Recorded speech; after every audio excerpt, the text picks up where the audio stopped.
ତାଙ୍କ କର୍ମରୁ କେହି ପଳାୟନ କରି ପାରିବେ ନାହିଁ। ତାଙ୍କୁ ତାଙ୍କ କର୍ମର ପରିଣାମ ଭୋଗିବାକୁ ପଡ଼ିବ। ତେଣୁ ଭଲ କାର୍ଯ୍ୟ କର, ଯାହାଦ୍ୱାରା ତୁମେ ଭଲ ଫଳାଫଳ ପାଇବ। ଦ୍ୱିତୀୟରେ ସେ କହିଛନ୍ତି ଯେ ଯେତେବେଳେ ସେ ବହୁତ ଖୁସି ହୁଅନ୍ତି କିମ୍ବା ସେତେବେଳେ ସେ ବହୁତ ଦୁଃଖ କରନ୍ତି, ସେତେବେଳେ ନିଷ୍ପତ୍ତି ନେବା ଉଚିତ ନୁହେଁ, କାରଣ ଏହି ଉଭୟ ପରିସ୍ଥିତି ଆପଣଙ୍କୁ ସଠିକ୍ ନିଷ୍ପତ୍ତି ନେବାକୁ ଅନୁମତି ଦିଏ ନାହିଁ।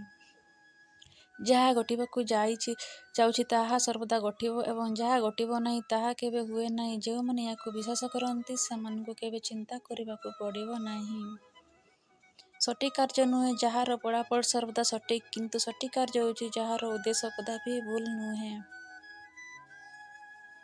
ଯେପରି ପୃଥିବୀରେ ପାଗ ପରିବର୍ତ୍ତନ ହୁଏ, ସୁଖ ଏବଂ ଦୁଃଖ ମଧ୍ୟ ଜୀବନରେ ଆସେ।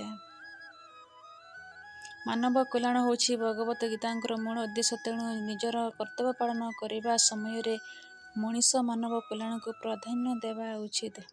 ଅନ୍ୟମାନଙ୍କ ସହିତ ଆଚରଣ କର ନାହିଁ ଯାହାକୁ ଆପଣ ନିଜ ପାଇଁ ପସନ୍ଦ କରନ୍ତି ନାହିଁ। ହେ ପାର୍ଥୀ, ଫଳାଫଳ ବିଷୟରେ ଚିନ୍ତା କର ନାହିଁ। ତୁମର ଗୁରୁତ୍ୱପୂର୍ଣ୍ଣ କାର୍ଯ୍ୟ ଜାରି ରଖ। ମୁଁ ନିଶ୍ଚିତ ଭାବରେ ଫଳାଫଳ ଦେବି।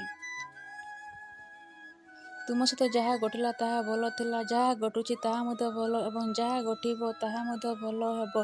ଜୀବନର ଅନନ୍ତ ଅତୀତରେ କିମ୍ବା ଭବିଷ୍ୟତରେ ନୁହେଁ, ବରଂ ଜୀବନ କେବଳ ବର୍ତ୍ତମାନ ବଞ୍ଚିବା ବିଷୟରେ। ମୋ ଚ୍ୟାନେଲଟି ଆପଣଙ୍କୁ ଭଲ ଲାଗିଲା ତାହେଲେ ଆପଣ ସବସ୍କ୍ରାଇବ୍ କରନ୍ତୁ, ଲାଇକ୍ କରନ୍ତୁ ଏବଂ ସେୟାର କରନ୍ତୁ।